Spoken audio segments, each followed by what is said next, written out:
Wherever you are in the world, welcome to another of my takes on China, and another great question or series of questions that came from my Living in Communist China video.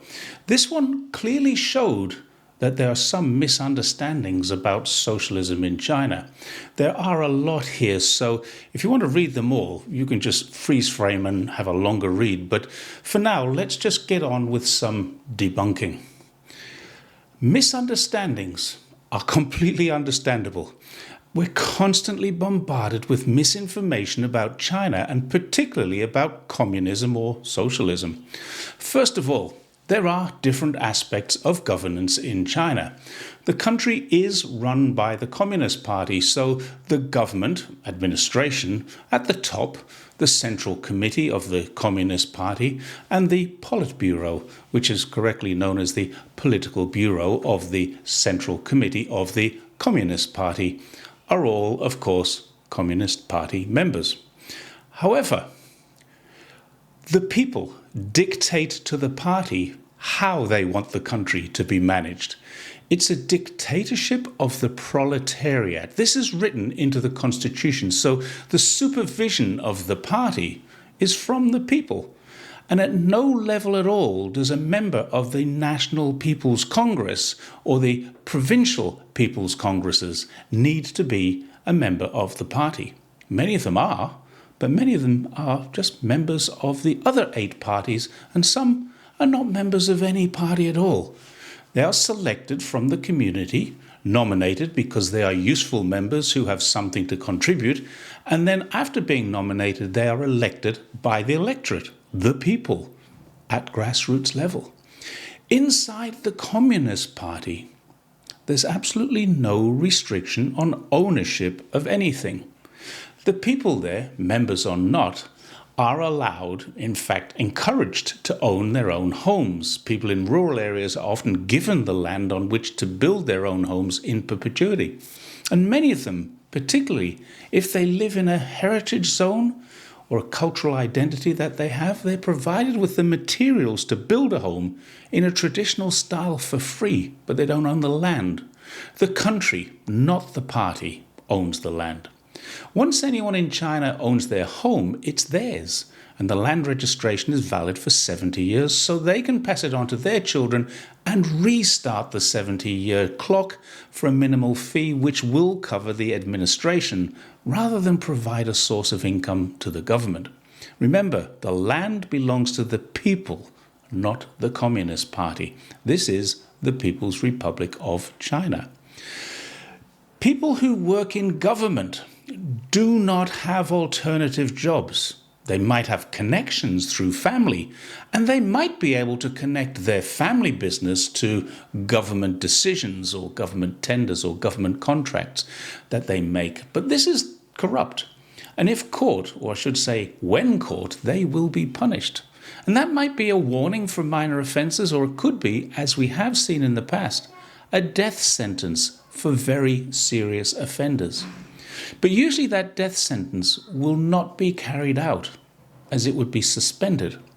And then the official who's been sentenced will serve 11 years in prison, the equivalent of 2 years of a suspension period plus 9 years of the sentence, which is what the life imprisonment is. I've made a video before about donations to election campaigns and the like. They do not exist. Now, of course, government employees get a salary, but NPC delegates do not, and neither do representatives to the CPPCC, the Chinese People's Political Consultative Conference.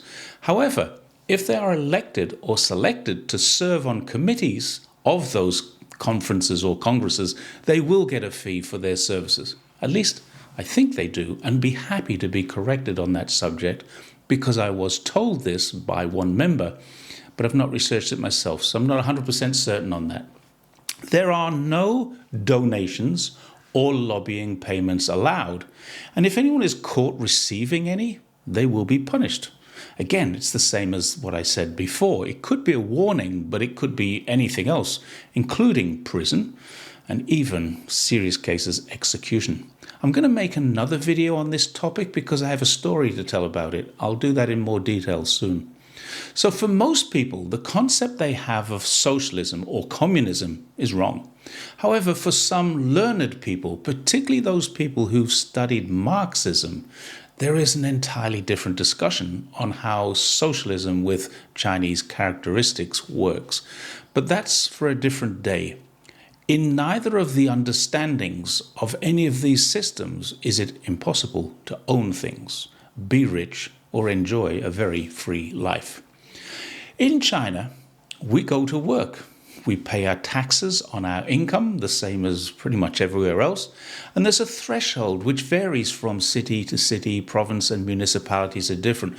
And that's locally applied. Here in Zhongshan, when I was working, it was about 4,000 RMB threshold. And then 20% of everything above that was taken in tax. But there's also social security, a health fee of about 3%, unemployment insurance, pension contributions, etc. In total, about 17 or 18% of my total income was taken in fees and taxes. Other than that, there's a sales tax of about 8%, which is not shown in the price of anything we buy. It's just included and rounded up in the bills we pay. But I kept over 80% of my income. I could buy what I wanted, and I saved some money every month. Socialism in China seems to be grossly misunderstood by some people. Personal property is absolutely allowed. Every person I've ever met in China is able to save from their income. It's a national trait. And the amount of funds under management in China indicate, I'm not making this up, there are currently more than 100 trillion RMB under fund management in China. And corporations like BlackRock are itching to get in and take their slice of it. Everyone I know, pretty much everyone anyway, owns at least one property. Many own a family property in their hometown and an apartment in a city where they live or they work. Hospitals in China are not free, but everyone who has a job has insurance. And those who don't, like myself, usually have savings to cover any eventualities. Pensioners get insured, but that's still developing. Remember when they started working 40, 50, 60 years ago, China was among the poorest countries on earth. It's normal that they didn't get proper coverage then. A developed nation should give it to them, but China was still improving. One final point is that China does not have total state control of very much at all. They do control the utilities, and they're very well run, cheap and highly reliable. They run the education and health institutions, and they regulate strongly, but don't run the finance or property markets, as we've noticed.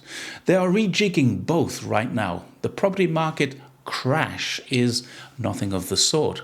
The only people who are going to lose from this will be international speculators and ultra-rich people.